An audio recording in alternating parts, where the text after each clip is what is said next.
Film diawali dengan diperlihatkannya seorang pria yang dikawal sipir. Kemudian sipir itu mengeluarkan pria tersebut dari tahanan karena hari ini adalah hari di mana dia dibebaskan seusai menjalani masa tahanan selama 7 tahun di penjara. Mantan napi itu bernama Jack Green.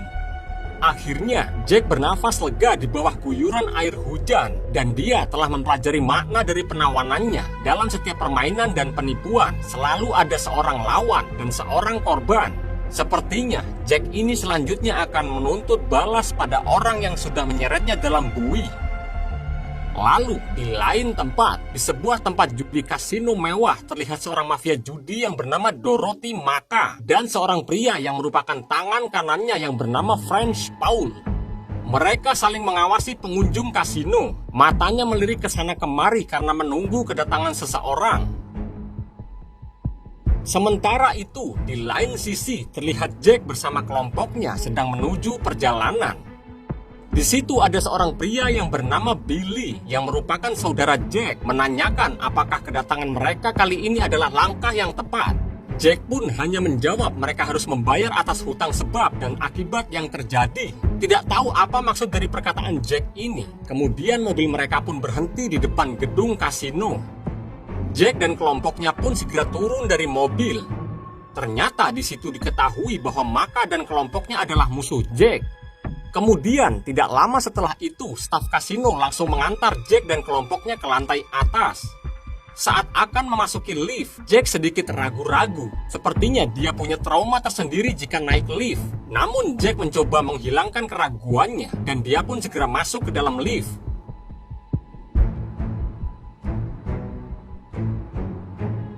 Ketika mereka keluar dari lift, ternyata staf itu hanya memperbolehkan 2 orang saja yang boleh bertemu dengan Maka. Sisanya harus menunggu, sehingga hanya Jack dan Billy saja yang menghampiri Maka.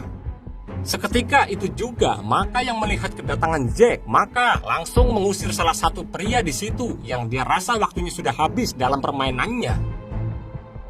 Kemudian di situ, Maka bersikap kagum kepada Jack karena mampu melewati segala rintangan hidupnya. Maka juga menanyakan apa arti kedatangan Jack ke situ dan keuntungan apa yang akan dia peroleh. Di situ Jack pun tidak banyak berbicara. Dia justru meminta seorang pria di situ yang bernama Rade yang duduk di sampingnya untuk bermain. Walau pada saat ini Jack sengaja kalah agar Maka tetap menganggapnya lemah.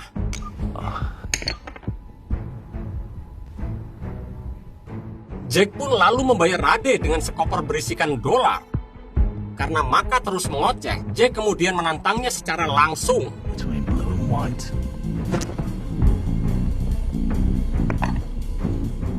Di luar dugaan Maka, Jack justru menang dalam tantangannya.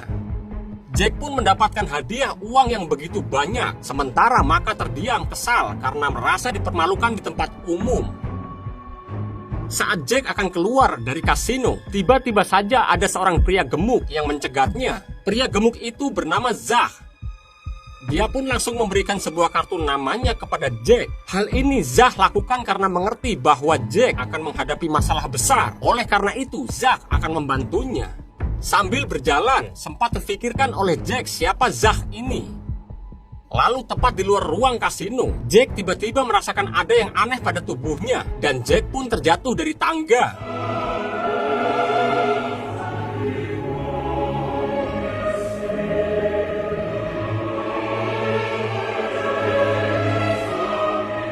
Sementara itu, Maka yang masih kesal karena dikalahkan serta dipermalukan oleh Jack di depan umum, meluapkan kekesalannya kepada Paul dan lalu meminta Paul untuk memburu kelompok Jack dengan meminta bantuan seorang pria yang bernama Sorter. Karena Maka tidak ingin ada orang yang berlagak seperti gangster.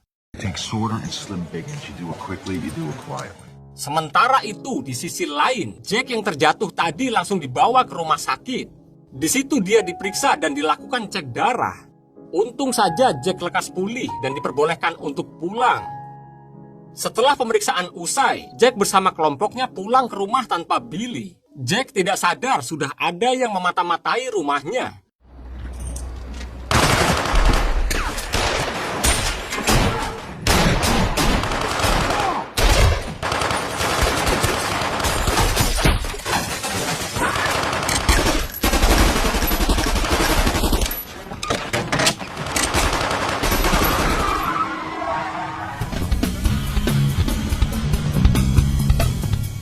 Ternyata mata-mata itu adalah penembak jitu yang bernama Shorter, suruhan Maka. Paul yang tahu kalau Shorter gagal dalam menjalani aksinya itu, Paul pun segera melaporkan aksi kegagalan Shorter. Mendengar hal ini, Maka sangat marah dan kesal, lalu terheran mengapa kali ini Shorter bisa gagal. Begitu juga dengan Shorter sendiri juga heran mengapa aksinya untuk menghabisi Jack bisa gagal begitu saja, padahal sebelumnya dia tidak pernah meleset saat menembak. Kemudian di lain tempat terlihat Zach membawa Jack yang selamat ke sebuah bar. Lalu Zach mengenalkan Jack kepada anggota gengnya yang bernama Avi. Saat pertemuan itu berlangsung, di situ menariknya, Avi dan Zach berhasil mendapatkan hasil pemeriksaan medis Jack. Avi lalu mengatakan bahwa Jack akan mati dalam kurun waktu 3 hari karena Jack terkena penyakit mematikan yang menyerang darah dan organnya. Di situ Jack pun hanya terdiam mendengar apa yang Avi katakan sembari mengamati berkas pemeriksaannya.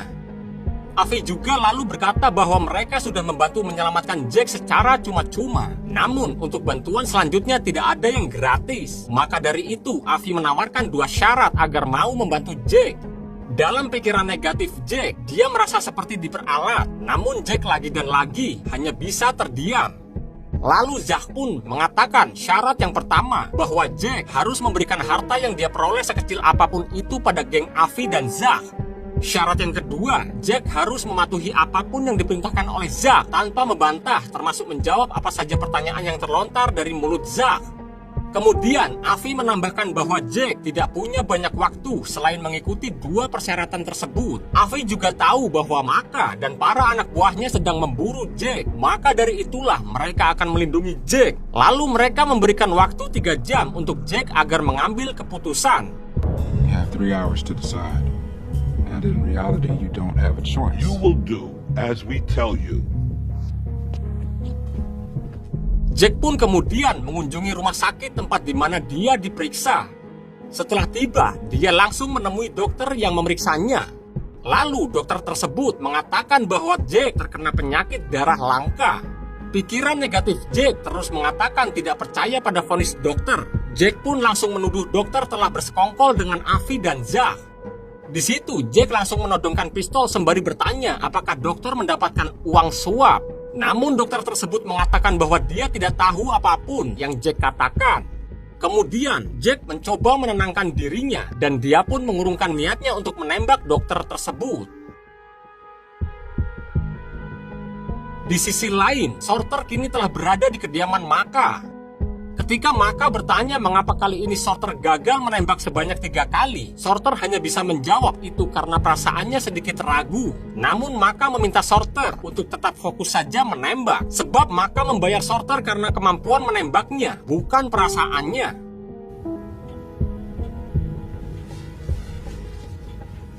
Sore harinya, setelah pergi dari rumah sakit, Jack kembali menemui Avi dan Zach. Jack juga membawa 1 tas berisi uang sesuai syarat yang pertama, dan mereka pun setuju untuk membantu Jack. Setelah itu, Zach menyuruhnya untuk melakukan pekerjaan pertamanya, dan dia memberikan kunci mobilnya kepada Jack. Kali ini mereka pergi untuk menemui seseorang yang ingin berhutang. Ternyata di situ terungkap fakta bahwa Avi dan Zach adalah rentenir kelas gurita. Sesampainya di tempat si penghutang, Avi menyuruh Jack agar memberikan tas berisi uang kepada si penghutang itu. Seperti hutang pada umumnya, bunga yang diberikan pun tidak tanggung-tanggung banyaknya. Dan setelah selesai, mereka pun akhirnya kembali pulang. Ketika dalam perjalanan pulang, Avi dan Zach bertanya tentang siapakah Maka dan apa keterlibatan Jack dengan Maka. Jack menjawab bahwa Maka adalah mafia judi yang sangat licik. Maka juga memiliki anak buah kuat yang penurut, yaitu para tangan kanannya yang dikenal ganas. Maka menguasai segala daerah dengan permainannya. Maka juga memegang para penjudi terhebat. Namun satu persatu dari mereka tumbang. Akhirnya mereka meminta Jack untuk terlibat, yang pada awalnya Jack tidak sudi membantunya. Namun setelah anak buah Maka mengancam Billy dan putrinya, akhirnya Jack menyetujui untuk terlibat dalam permainannya. Dan saat permainan dimulai, Jack berhasil menang dari lawannya yaitu George. Namun saat George kalah dan menghina ibu Jack seperti keledai, Jack yang kesal akhirnya menembak kaki George. This one will make you laugh. Namun tiba-tiba saja suasana area permainan semakin rusuh. Uang yang ada di permainan pun raib, yang pada akhirnya Jack menjadi kambing hitam atas insiden di permainan judi tersebut, dan dia pun masuk ke dalam penjara selama 7 tahun. Tidak hanya itu, anak buah Maka juga melakukan ancaman kepada kerabat Jack yang berujung menewaskan istri dari sepupunya. Jack pun mengerti bahwa Maka telah merencanakan semua aksi kejinya ini. Pada malam harinya, Maka dan Paul mendatangi kediaman rekan bisnisnya yang bernama Gold untuk meminta penangguhan waktu. Namun ternyata Gold sedang tidak ada di tempat. Di situ hanya ada Lily Walker, sang asisten pribadi beserta ajudannya. Maka mengatakan kepada Lily untuk meminta penangguhan waktu sebab dia belum bisa membawa serbuk putihnya. Namun di situ Lily tidak terlalu banyak bicara. Dia hanya memperingatkan Maka bahwa Gold tidak bisa memberikan waktu lebih lama karena banyak sekali orang di luar sana yang ingin berbisnis dengannya. Good day.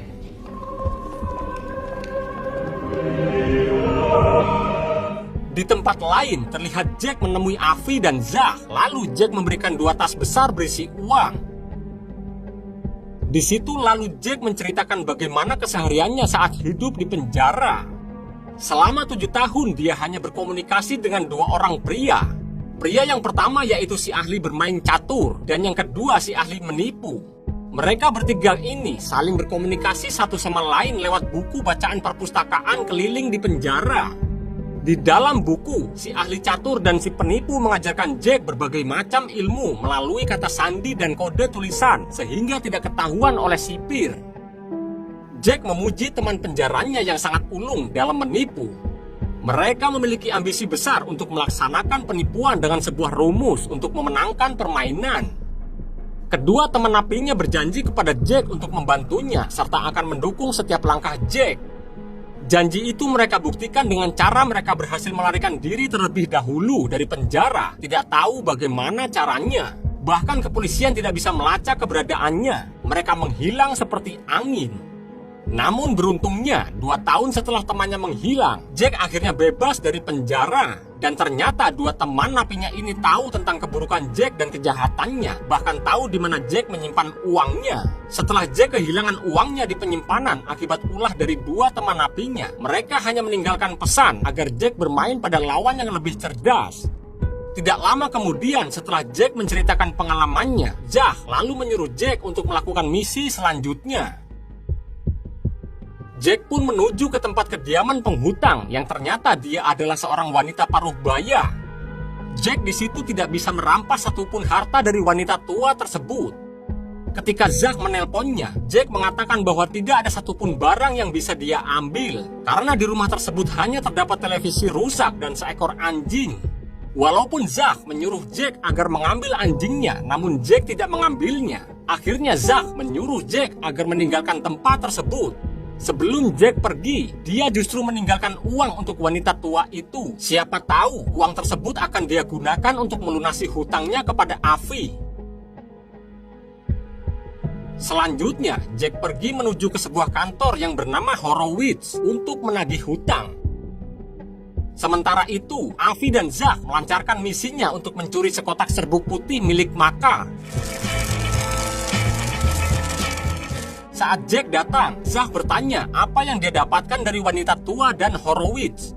Jack dengan santai menjawab kalau dia tidak mendapatkan apa-apa karena target mereka saat ini tidak memiliki apapun untuk dilunasi. Sehingga membuat Zach mengatakan jika Jack tidak berhasil menyita barang atau menagih hutangnya, maka Jacklah yang harus membayar. Jack pun tidak masalah jika harus membayarnya.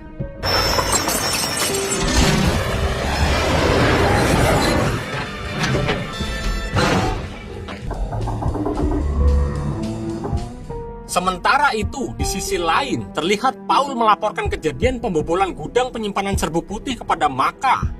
Karena laporan tersebut, Maka sangat marah terhadap anak buahnya. Bagaimana bisa semua ini terjadi, termasuk menyalahkan Paul. Kemudian, Maka menyuruh Paul untuk mencari serbuk putih kembali dimanapun tempatnya dan berapapun harganya. Lalu Paul memberikan solusi bahwa hanya ada satu cara, yaitu jika ingin mendapatkan serbuk putih ini dengan cara membelinya melalui seorang pria yang bernama John.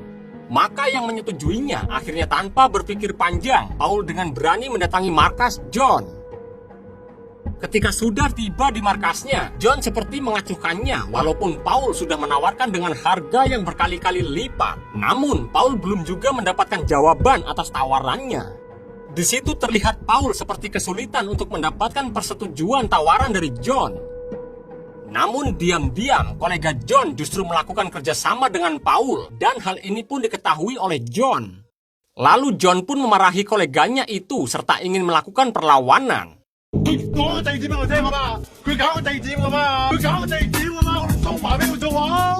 Maka yang mengetahui perlawanan John, dia tidak akan takut karena yang terpenting dari itu semua adalah mendapatkan serbuk putih itu.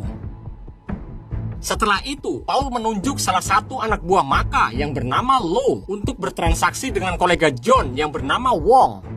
Mereka akan menukar sejumlah kotak uang dengan serbuk putih di sebuah hotel.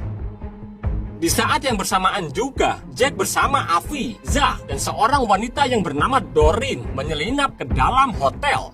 Mereka berpura-pura dengan menjadi petugas kebersihan. Mereka melakukan aksinya melalui kamar yang berada di tengah-tengah antara kamar kolega John dan kamar Lou. Dengan melubangi antar kamar, mereka menyemprotkan gas tidur, sehingga dari pihak kolega John maupun Lou sama-sama tertidur.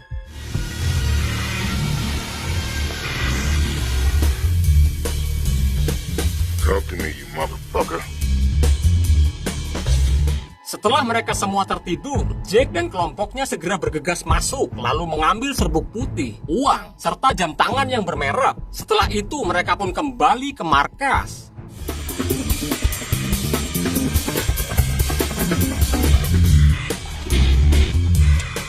Tidak lama dari itu, setelah melakukan aksi sabotase, Jack dan Avi bermain catur. Mereka saling berbincang tentang strategi permainan. Menurut Jack, saat dalam permainan ada beberapa aturan. Yang pertama, dalam setiap permainan dan tipuan selalu ada lawan dan ada seorang korban. Jika pintar bermain, maka dilakukan dengan bermain bersama lawan yang lebih pintar. Yang kedua, semakin mutakhir permainan, maka semakin mutakhir sang lawan. Jika lawan sangat bagus, maka dia akan menempatkan korbannya di area yang dia sukai. Semakin besar lingkungan, maka semakin besar untuk dikuasai. Saat lawan tertantang, maka investasi korban dan kecerdasannya dipertanyakan.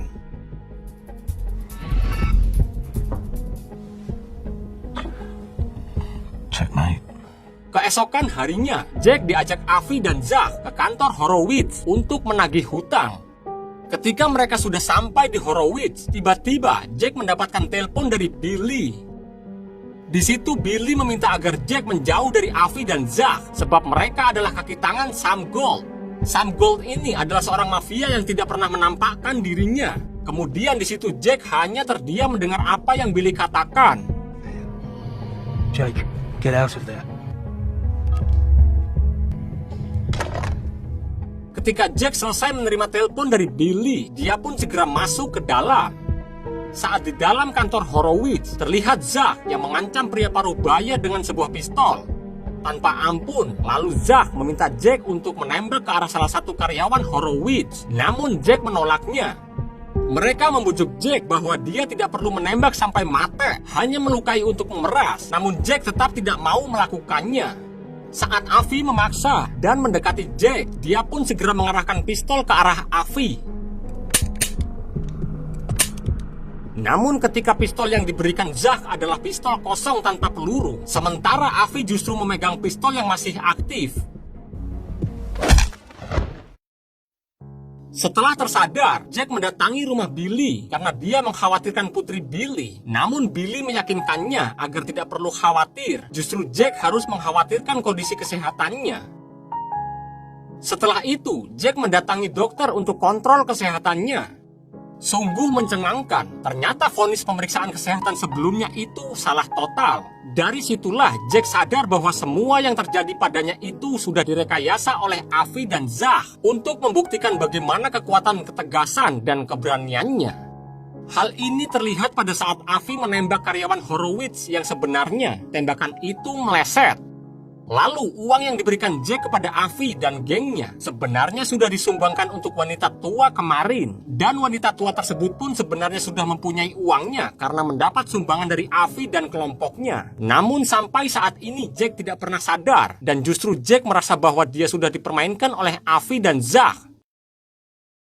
Di lain sisi, terlihat Paul melaporkan investigasinya kepada Maka bahwa seluruh tindakan perampasan yang terkait serbuk putih akibat ulah John. Hal ini pun membuat Maka semakin memanas, namun Maka tetap menyuruh anak buahnya untuk menangkap Jack terlebih dahulu. Kemudian anak buah Maka pun memburu Jack lengkap dengan berbagai persenjataan, namun Jack tetap berhasil lolos.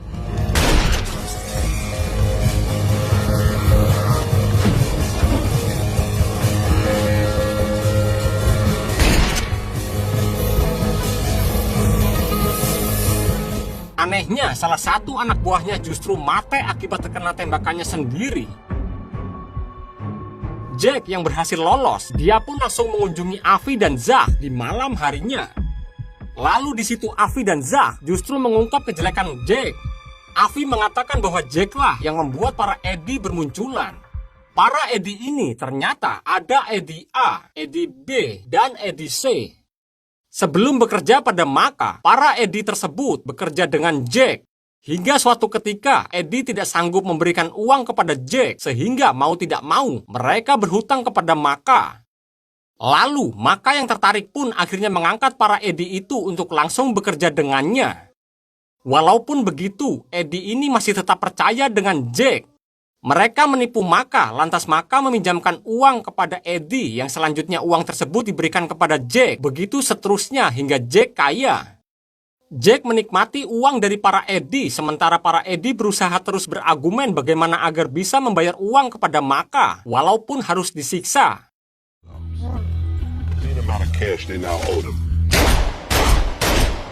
Akhirnya para Eddie tersebut mati di tangan kanannya, yaitu Paul atas suruhan Maka. Dengan kata lain bahwa Jack bisa menjunuh orang hanya dengan kata-kata bijak.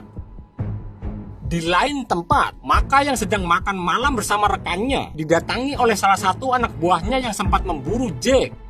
Namun Maka tidak mendapatkan hasil apapun dan di situ dia pun sempat kesal.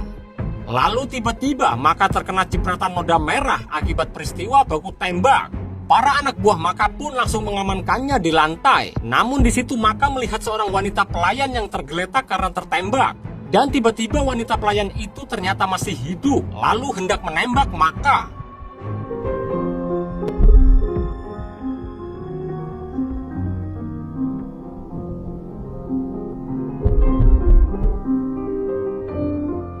Akibat terkena tembakan di tangannya, beruntung Maka masih selamat, sedangkan wanita pelayan tersebut ternyata adalah mata-mata suruhan John.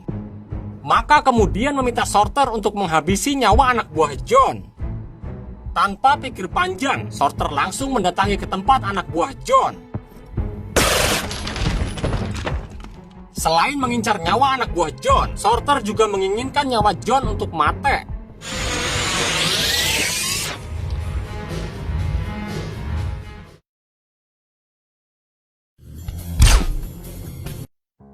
Di sisi lain, Jack perlahan mulai sadar bahwa Avi dan Zach sebenarnya adalah teman napinya ketika di penjara.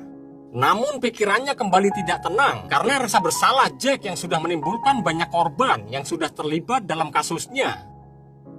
Setelah itu, Jack pergi menuju ke sebuah yayasan amal anak, lalu menyerahkan sejumlah uang dan mengatasnamakannya sebagai Maka. Pada malam harinya, saat pikirannya masih kacau, Jack justru mendatangi rumah Maka karena dia ingin menjunuh Maka dengan pistol yang dia bawa. Namun hatinya tidak tega, sementara pikiran negatifnya terus meminta untuk menghabisi nyawa Maka. Kemudian Jack pun mengurungkan niatnya dan memilih keluar dari kamar Maka. Lalu Maka terbangun dan dia mengetahui bahwa Jack akan menjunuhnya. Maka pun segera mengejar Jack dengan membawa pistolnya.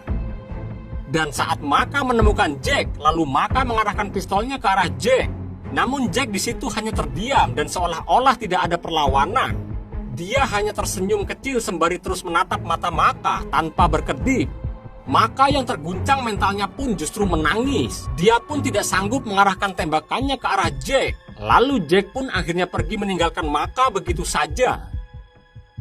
Keesokan paginya, Maka masih terus memikirkan kejadian semalam hingga Paul memasuki ruangannya dan melaporkan bahwa John bersama koleganya sudah mati. Kini tidak ada penghalang lagi untuk mencari serbuk putih. Paul juga memberikan informasi tentang pemberi donasi pada yayasan anak atas nama Maka, serta dalang aksi hilangnya serbuk putih milik Sam Gold bukanlah John, melainkan Jack.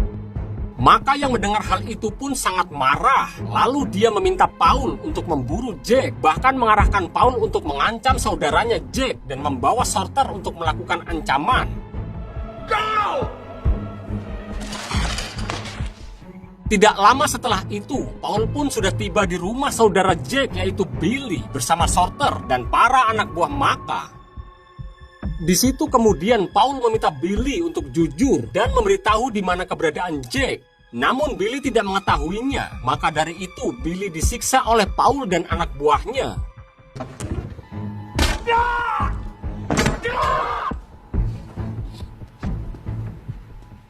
Saat Paul akan menyiksa putri Billy, tiba-tiba saja Porter berubah haluan karena dia tidak ingin melihat anak kecil terlibat dan menderita.